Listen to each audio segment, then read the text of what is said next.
nilikuwa nazungumza ama naongea hapa? Did I deserve this? Surely.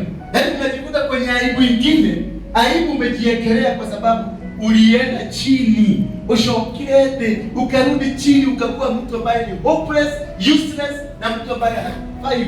Hata ukiangalia unashindwa, alikuwa na akili ama hakuwa na akili? Kwa sababu Saulo alivaa manguo zingine za kujificha, pia aende kwa mganga, mtu ambaye Mungu alimwambia, mtu ambaye Mungu alimzungumzia, mtu ambaye Mungu alimnenea akamwambia fanya ABCD, mtu ambaye Mungu alimwambia nimekuteua, mtu ambaye Mungu alimwambia nimekufanya kiongozi, mtu ambaye Mungu alimwambia nimekumwagilia mafuta uongoze watu wangu. The person that God instructed stooped too low, mpaka akaenda kwa mganga. That's the power of witchcraft. Alipoenda kwa huyu mama, alienda kama amevaa dunia. That is how now, unajua wakati umeanza kustoop too low, that's when you know you are operating under witchcraft, spiritual witchcraft. Wakati unaona umejibadilisha, ama unakuta mazungumzo yako yanalivovu na watu ambao si wa klasi yako, ama si wa level yako, ama debate zako zote, wewe umeokoka, debate zako zote ni za pale Dadora na watu wa baa hapo ndani, ndio mnaendelea wakicheza karata na miraa. Sasa stories zenu, unajua hii kazi ilifanyika, ni kwenda kwa unajua nini, ile story ni hizo, ujue una operate kwenye anga ya kiuchawi. Bwana Yesu asifiwe sana. Bwana Yesu asifiwe sana. Wakati hiyo anga inapoondoka, Bwana Yesu asifiwe sana. Wakati hiyo anga inapoondoka, utakuta wale watu wote mlikuwa nao kibiashara, wale watu wote mliokuwa nao kihuduma, wale watu wote mliokuwa nao kifamilia, ama kwenye kazi yako, hata customers wako wote, kama walioperate under the spirit of witchcraft, wote wataondoka. Wote wataondoka, ndio uanze upya, because God will only work. Mzee, unataka nini? Unahangaika nirudi pale ulikuwa. Huko kuna oda. Na kama unataka kwenda, kanyaga huko.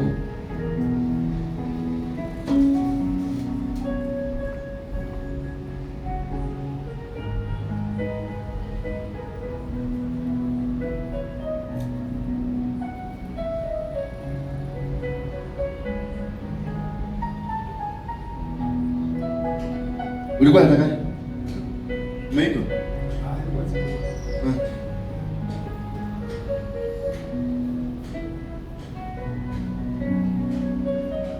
Basi Sauli akajigeuza na kuvaa mavazi mengine, kisha akaenda yeye na watu wawili pamoja naye, wakamfikiria yule mwanamke usiku. Akasema, tafadhali unibarishie kwa utambuzi, ukanipandishie yeye mtakayemtaja kwako. Yule mwanamke akamwambia, angalia, unajua alivyofanya Sauli. Umesikia sasa? Huyu mzee Sauli amejigeuza na ameenda kwa huyu mwanamke. Alipoenda kwa huyu mwanamke akamwambia, nataka uniinulie, uniitishie spirit ya ule nataka. Naye mama akamuuliza Sauli, si wewe unajua mfalme wetu Sauli amevunja hizo nini zote? Bwana Yesu asifiwe sana. Si unajua? Ndio. Na ni Sauli anaambia, kwa sababu Sauli amejigeuza. Akamuuliza, si unajua Sauli alivunja hizo nguvu zote za kiutambuzi. Sasa unataka niuliwe kwa nini? Hivyo ndivyo mama alimuuliza, kwa nini unataka niuliwe? Naye mama akamuuliza, unataka nifanye nini? Naye akamwambia, nataka uniinulie spirit ama mtu ambaye nitakutajia. Akamuuliza, unataka nani? Akamwambia, nataka Samuel. Naye mama akamwambia, labda uniletee Sauli hapa, ndio nisikuje nikahukumiwa. naye Sauli akatoa vazi lake. Mama akaona ni Sauli. Mama alipoona ni Sauli, mama akaitisha roho ya Samueli. Kisha kimutu kikaanza kuinuka, kilichokuwa kimevaa mavazi kikainuka kutoka kwenye giza, kikakuja mpaka Samueli akakuja mbele yake. Bwana Yesu asifiwe sana. That is the power of witchcraft. Huyu mama alikuwa na nguvu. Mfalme Sauli alikuwa ametumwa na Mungu. Mfalme Sauli alikuwa ametumwa na Mungu, lakini alitaka, kwa sababu aliona jeshi ni kubwa, aliona kuna nguvu kubwa, akaenda kutafuta nguvu za maiti. Bwana Yesu asifiwe sana. Hiyo ndio aibu shetani anatupatia. Wakati unaenda unakaa kwa mganga, wakati unakaa chini unasengenya watu, wakati unakaa chini unapiganisha watu, wakati unakaa chini unaongea maneno ambayo hayafai, wakati unakaa chini unapanga mipango ya uongo kuja kudanganya watu, unatumia nguvu za kishetani katika maisha yako. Ile hali baadaye unakimbia kukwambia Mungu. Bwana Yesu asifiwe sana. Sauli alikuwa na mamlaka yake yote, alikuwa na nguvu, maana you cannot be a king without God. The king is anointed by God. Huwezi kuchaguliwa kuwa hapa the resident pastor wa kanisa hii bila Mungu. Hawezi kuchaguliwa kuwa chairman wa kanisa hii bila Mungu. Hawezi kuchaguliwa kuja kucheza keyboard hapa bila Mungu. Kwa hivyo huyo aliyesababisha uchaguliwe, kaa na yeye na utembee na yeye. Kaa na yeye. Kama unahitaji pana, pelekea binadamu, pelekea Mungu. Kama una kitu kinakusumbua, pana, pelekea yeye, pelekea Mungu. Bwana Yesu asifiwe sana. Don't argue, don't waste your time. Wacha kupenda kwenda vichochoro, unajiaibisha. Sauli alijiaibisha. Mwanzo alivaa magunia. Pili alienda vichochoroni. Nataka nikwambie nyumba ya wachawi inakuangaje. Nyumba ya wachawi iko vichochoroni. Hakuna mchawi mzuri. Hakuna mchawi anakaanga nyumba mzuri. Hakuna. Wote enda maeneo inasemekana ni ya wachawi. Hakuna nyumba ya mabati. Zote ni za mchanga. Za manyasi. Hakuna. Wanakuliwa na dudu na mazuia zimejaa huko. Huko ndio Sauli mfalme alienda. That is how shameful it can be to you. Alipokuwa kule, mama akamdhibitishia, akamvuruta na akamtoa nguvu zake zote, akamweka chini, akamuitishia Samueli mwenye alikuwa amekufa. Samueli akatoroka, akachomoka. Samueli alipochomoka akamwambia nini? Akamwambia, wewe si ulikataa kusikiliza?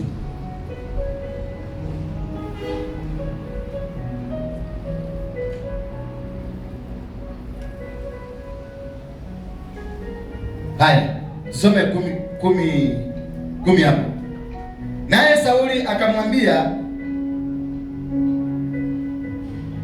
Sauli akamwapia kwa Bwana akasema, aisivyo Bwana haitakupata adhabu yoyote kwa jambo hili. Ndipo yule mwanamke aliposema, je, ni nani nitakaye kupandishia? Mwanamke akamuuliza, ni nani ukwenda kukerelia hore? Unataka nikuitie nani, nyanya yako ama nikuitie nani? Ndio ujue uko kwetu uko na power. Akamsema, naye akasema, nipandishie Samueli. Bwana Yesu asifiwe sana. Naye akasema, nipandishie Samueli. Hata yule mwanamke alipomwona Samueli alilia kwa sauti kuu. Na yule mwanamke akamwambia Sauli akasema, mbona umenidanganya? Kwa kuwa wewe ndiye Sauli. Mfalme akamwambia, usiogope, waona nini? Yule mwanamke akamwambia Sauli, naona Mungu anatoka katika nchi. Naye akamuuliza, ni mfano wa nini? Akajibu, ni mzee anazuka, naye amefunikwa vazi. Basi Sauli akamtambua ya kwamba ndiye Samueli mwenyewe, akainama uso wake mpaka nchi akasujudia. Mfalme akainua kichwa chake, akaona yule ni Samueli ambaye ni maiti na ndio imeinuliwa. akainamisha kichwa chake na akasujudu mbele ya maiti. Hivyo ndivyo tunafanya. Unapofanya mambo yale, unafanya maovu, hivyo ndivyo unafanya. Unapoinamilia, unapofanya uongo, unapofanya usengenyaji, unapofanya wizi, unapofanya jambo lolote lile ambalo halipelekani na Mungu, unasujudu mbele ya mfalme wa uongo.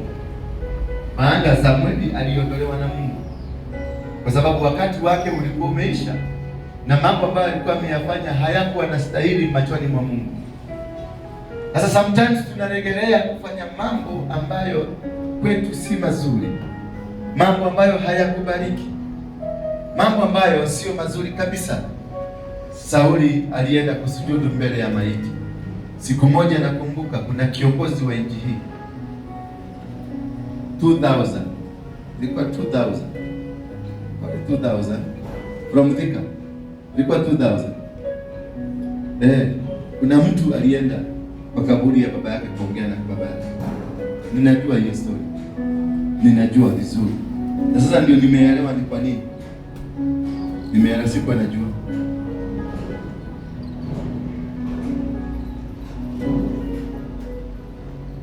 Ndipo Samueli maji sasa Sauli anaongea na maiti. Ndipo Samueli akamwambia Sauli, mbona umenitaabisha mimi hata kunipandisha juu? Nikiwajukilia, unaniita kwa nini? Baba yako alikufa, hapo naenda kuitisha spirit ya baba yako. Baba anakuja na kuuliza unaniitia nini? Mbona unanitaabisha? Kwa hivyo wakati unafanya vile vitu unafanya, kuna spirit ya watu walikufa unaitisha. Baba ikakuja ikamuuliza unanitaabisha kwa nini? Mbona unaniletea hii shida yote? Unaniita mpaka ukakuja kunifufua mpaka nikuje hapa juu. Why are you doing all this to me? 16 inasema hiyo.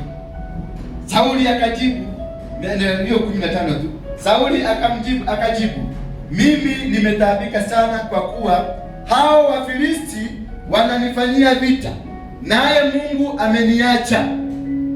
Hao Wafilisti wameniletea shida, naye Mungu ameniacha. Kwa hivyo ndio kwa maana nimekuja, wewe mtu mkuu ambao ulikufa, unisaidie. Wakati unafanya dhambi, ujue unategemea mwafu.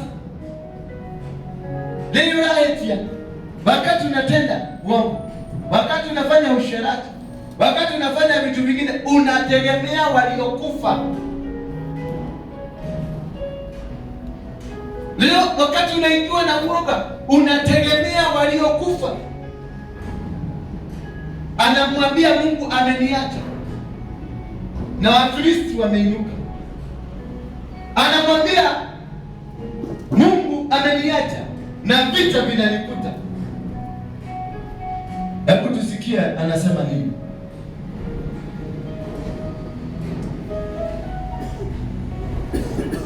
Naye Mungu ameniacha, halijibu tena, wala kwa manabii, wala kwa ndoto. Kwa hiyo nimekuita wewe, ili wewe unijulishe nifanyeje. Mungu amekuondokea kwa ndoto. Ukitaka kujua unaoperate kwa spirit ya wachawi, ujue ndoto hakuna. Manabii, unapoenda kwa manabii, hakuna unabii yako inatoka. Chochote Mungu hazungumuzi kwa njia yoyote ile, hazungumuzi na wewe. Hazungumuzi. Sasa inaenda kama Mungu amekataa kuongea na wewe, unaenda kwa maiti. City mortuary. Unaenda city mortuary, unaitisha maiti ikuambie. Maiti itakupeleka wapi? Which direction maiti itakupeleka? That is what we are. That is what is happening to our lives. When you refuse to listen to God, when you refuse to walk with God, when you refuse to obey God, when you refuse to work with God, and when you refuse to stand up according to God, then you are walking with the dead. You are walking with the dead people. And you are walking under the spirit of the dead. Na ndio naona chochote ukionacho kinazuia barabara yako. Chochote ukionacho kinazuia kazi yako. Chochote ukionacho kinazuia baraka yako. Chochote ukionacho kinaangusha kazi yako. Maana anayefanya kazi ndani yako ni roho wa kifo. Roho wa kifo wa kuua biashara, roho ya kifo ya kuua familia, roho ya kifo ya kuua huduma, roho ya kifo ya kuua maono, roho ya kifo ya kuua watoto wako, roho ya kifo ya kuua kilichotiwa ndani yako na Mungu. Na ndio hiyo sasa Saul alienda kwa Samuel kuomba, na ule atakuwa anamwapatia maagizo ni maiti ambaye ametolewa kaburini, na akampatia maagizo na akamwambia, nimekuja ili wewe unijibu nifanyeje? Samueli akasema, kwa nini kuniuliza mimi, akiwa Bwana amekuacha naye amekuwa adui yako? Kwani Bwana amekuacha? Unakuja kuniuliza mimi maiti, na Mungu mwenye amekuweka pale amekuacha. Huyu Mungu alikuacha kwa nini? Huyo Mungu maiti inakuuliza, huyu Mungu ndiye akuache, alikuacha kwa nini? Mimi unakuja kuniuliza nikusaidie na nini? Mimi unataka nikusaidiaje? Kenya hii tumeachana na Mungu. Kenya hii tunafuata miungu mingine. Kenya hii tunafuata Freemason, maroho ya Freemason. Kenya hii tumeabudu shetani. Kenya hii tumeanza kuabudu miungu ya zamani. Kenya hii tunaabudu vitu ambavyo havifai. Kenya hii tunaenda kufufua maiti ndio tuweze kuyauliza maswali, ndio tuweze kufuata na kukaa kulingana na maiti, maagizo ya maiti. Hadi maiti inatukejeli, inatuuliza kama Mungu amewaacha. Kama Mungu amewaacha Wakenya ndio nzige zikaingia. Kama Mungu amewaacha ndio magonjwa yanaingia. Kama Mungu amewaacha ndio corruption inaingia. Kama Mungu amewaacha hata hakuna amani kwenye nchi, hakuna mapenzi kwenye nchi, hakuna upendo wowote kwenye nchi. Mimi unataka nikusaidie na nini? Maiti itakusaidia na nini? Watu wanaenda kwa kufufua maiti, wanaenda kuamsha maroho ya maiti, eti ndio tuweze kufuata the spirit of death. Naye Mungu akasema anaenda kutoa hukumu kwa nchi ya Kenya, kwa sababu amesema Kenya ni platform ya revival ya gospel ya Jesus Christ. Lakini watu wa Kristo, watu wa nchi ya Kenya wamekataa kumsikia Mungu, wamekataa kufuata Mungu, wamekataa kutii. Wahubiri, manabii, hata wainjilisti, watu wa kanisa wa Kristo wamekataa kutubu dhambi zao. Na walipokataa kutubu dhambi zao, naye Mungu akasema ataenda kutoa hukumu kwa nchi ya Kenya. Ataenda kutoa, kwa sababu wakati wa revival umefika na hakuna mtu atakayeizuia. Maana atakapotoa hukumu hiyo itawaondoa wote wanaoizuia. Bwana Yesu asifiwe sana. Bwana Yesu asifiwe sana. Naye Bwana amekutendea kama alivyosema kwa kinywa changu. Bwana amewakulalia ufalme mkononi mwako na kumpa jirani yako, yaani Daudi, kwa sababu wewe haukutii sauti ya Bwana, wala haukutumiliza hasira yake kali juu ya Amaleku. Kwa sababu hii Bwana amekutendea hii leo. Tena pamoja na wewe Bwana atawatia Israeli mikononi mwa Wafilisti. Hata na kesho wewe na wanao mtakuwapo pamoja na mimi. Tena Bwana atawatia jeshi la Israeli pia mikononi mwa Wafilisti. Sauli aliambiwa, kesho na wanao mtakuwa pamoja na mimi Samueli, maana Samueli alikuwa amekufa. Kesho akatangaziwa kifo, kesho utakuwa kwenye kifo, maana ya kukosa kumtii. Bwana akasema atatia mikononi mwa Wafilisti wana wa Israeli. Hata hapa nchi yetu mtatiwa mikononi mwa Wafilisti kama hamtageuka, kama hamtabadilika, kama hamtatoka kwenye nyungu ya kishetani. Mtatiwa mikononi mwa Wafilisti, mtatiwa mikononi mwa Wafilisti. Akamwambia Sauli, kesho wewe na wana wako, kesho na watoto wako mtakuwa mikononi, mtakuwa huku niliko.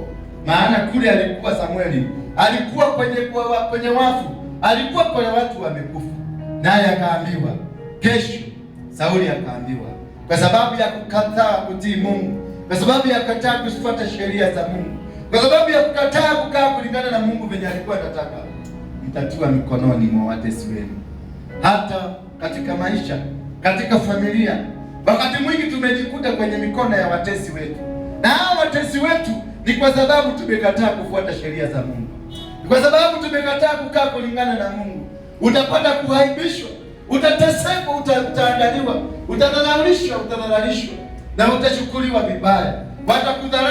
Watadharau kazi ambayo unaifanya, watadharau Kristo wako, watakuaibisha mbele za watu wa Mungu, na utaaibika, maana umekataa kufuata njia za Mungu, umekataa kukaa kulingana na venye Mungu anataka. Naye Sauli akaambiwa atakufa, na atakufa kwa sababu tu moja ya kukataa kufanya kazi ya Mungu. Jamani, watu wageuke, wa Kenya, kanisa na watu wote, familia, wa baba na wa mama na watoto, tumgeukieni Mungu, tugeuke katika njia ya kukaa na misingi Mungu anayoitaka. Maana Mungu anasema anataka kututumia, anataka kutupeleka kwenye hatua nyingine, anataka kulitumia taifa la Kenya kama mwangaza wa kumulika dunia nzima. Anataka kutumia Kenya kama ngazi ya kuingiwa katika dunia mzima. Anataka kutumia Kenya kama daraja ya kuwasaidia ama kuisaidia dunia. Anataka kutumia Kenya kama daraja ya kuleta amani. Anataka kutumia Kenya kama mfano wa kuisaidia dunia. Lakini sisi tumekataa. Sisi ambao tuliteuliwa kama walinda lango, sisi ambao tuliteuliwa kama watetezi wa kazi ya Mungu, sisi tumeacha na tunafanya vitu zingine, vitu ambavyo havieleweki, vitu ambavyo havijulikani. Tena pamoja na wewe, Bwana atawatia Israeli mikononi mwa Wafilisti.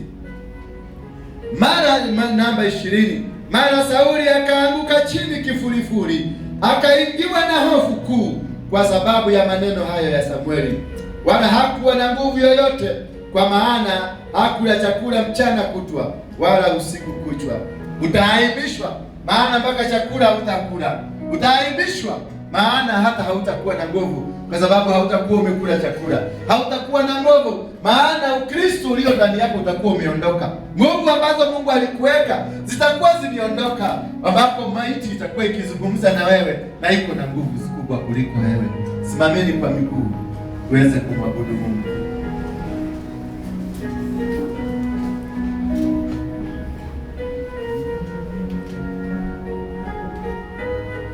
Baba, tuondolee nguvu za wachawi. Tusaidie tukujue.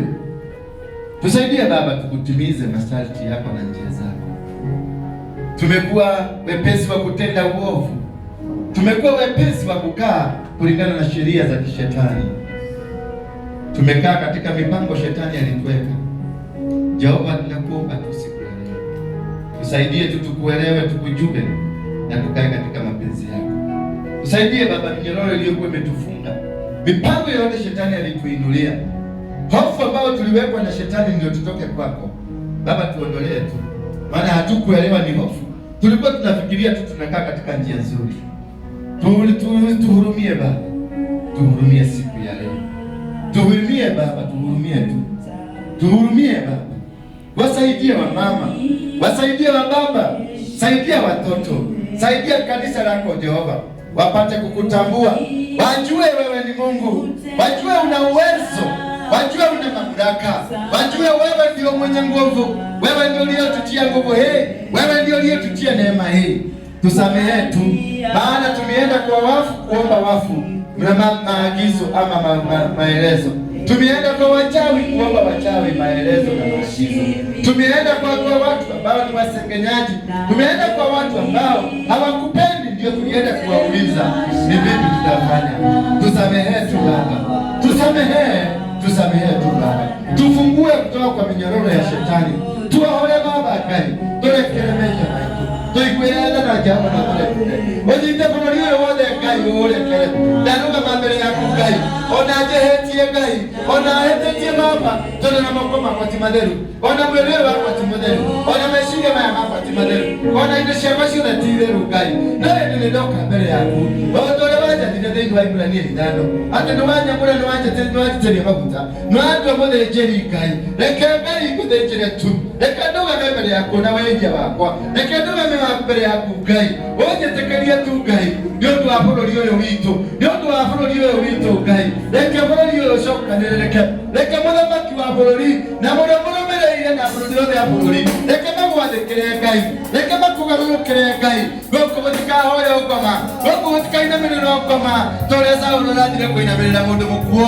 Ngai nĩtwarega tũtigũthiĩ kũhoya, tũtikũhoya andũ arĩa akuũ, tũtikũria arĩa akuũ matũteithie, tũtikũria arĩa akuũ matũteithie Baba. Wee nĩwe twĩkuo, nĩwe twĩtĩkĩtie, wee nĩwe wĩna ũhoti, wee nĩwe ũtũgarũragĩra mĩtũrĩre, wee nĩwe ũtũmaga tũtũũre, wee nĩwe ũtũheaga gĩa kũrĩa, wee nĩwe ũtũheaga hinya ũyũ. Ona ũthamaki wa bũrũri ũyũ nĩ waku Ngai. Nĩndakũria ndũgetĩkĩre tũhonirwo kĩgongona kĩa ngoma, ndũgetĩkĩre Baba twathwo nĩ ngoma, ndũgetĩkĩre Baba twathwo nĩ kĩgongona kĩa Freemason, ndũgetĩkĩre twathwo nĩ kĩgongona kĩa rogi, ndũgetĩkĩre Ngai, ndũgetĩkĩre Baba. Nĩndagũthaitha Ngai, ndũgetĩkĩre Ngai, conereria Ngai nĩtwahera Ngai, nĩndahera Baba nĩ ũndũ wa andũ a bũrũri, nĩndahera nĩ ũndũ wa bamĩrĩ yakwa, nĩndahera Baba nĩ ũndũ wa andũ a matũũra, nĩndahera Baba nĩ ũndũ wa rũrĩrĩ rwakwa, nĩndahera Jehova ũtũiguĩre tha, ũtũrekere Jehova, ũtũrekere Mũrungu mwega, ũtũrekere Ngai, ũrekere ciana ciaku Baba, ũtũrekere Jehova, tuohore mĩnyororo-inĩ ĩno, tuohore Baba, tuohore mĩnyororo-inĩ ĩno, tuohore Jehova.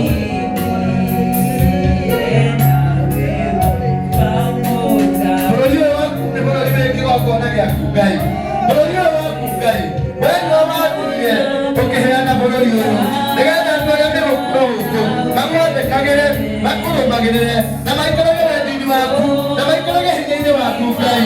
Ndũkareke tweherio tũtwarwo magongona-inĩ marĩa mahoyaga ngoma, ndũkarekwo Baba tũtonye magongona-inĩ arĩa marainamĩrĩra mĩhianano, arĩa marahoya ngai cia mĩhianano. Ndũkareke Ngai tũtũmũkĩre kana ndũkareke tũrĩanĩre nao, ndũkareke tũmarũmĩrĩre, ndũkareke marũgamie kĩgongona kĩao magerekanĩtie na maũndũ ma bũrũri, ndũkareke kĩgongona kĩu kĩrũgame. Nĩndakĩambũrania Ngai, nĩndakĩambũrania o kũrĩa kĩrĩ thĩinĩ wa rĩĩtwa rĩa Jesũ nĩndahoya Jehova.